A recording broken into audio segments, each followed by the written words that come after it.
যেটা প্রশ্ন করলেন যে পিআর পদ্ধতিতে নিম্ন কক্ষের অর্থাৎ জাতীয় সংসদের নির্বাচন তারা চায়, সেটা তাদের রাজনৈতিক অবস্থান থেকে, দলের অবস্থান থেকে চাইতেই পারে।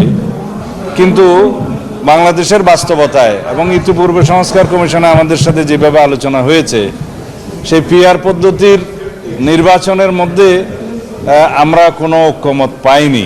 আর তাছাড়া বাংলাদেশে এই আনুপাতিক হারে নির্বাচনের জন্য কোনো ইতিহাস নাই এবং সংসদীয় রাজনীতি বা সংসদীয় নির্বাচনের ইতিহাস নাই।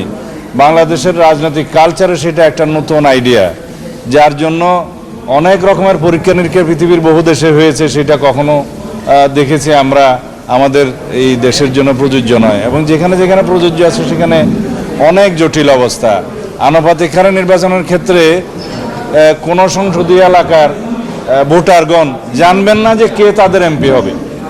তাছাড়া তাদের এমপিদের কাছে তারা যে যাবেন, তারা নির্ধারিত কোনো ব্যক্তিকে খুঁজে পাবেন না। আর আনুপাতিক হারে নির্বাচনের কথা যারা বলছেন, তাদের একটা উদ্দেশ্য আছে।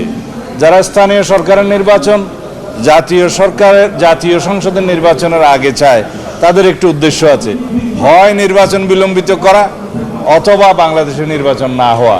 এটা তাদের উদ্দেশ্য থাকতে পারে। তবে আমরা বাংলাদেশের মানুষ ঐক্যবদ্ধ আছি।